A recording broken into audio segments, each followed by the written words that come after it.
廣府歇後語何其多，我係你哋嘅彪哥。今期節目同大家介紹粵語歇後語床下底破柴包撞板嘅典故。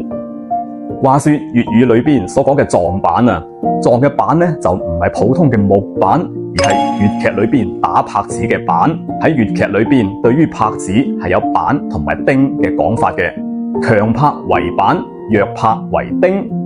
當演奏嘅或者唱戲嘅，佢個節奏唔啱，就會同拍子有衝撞啦。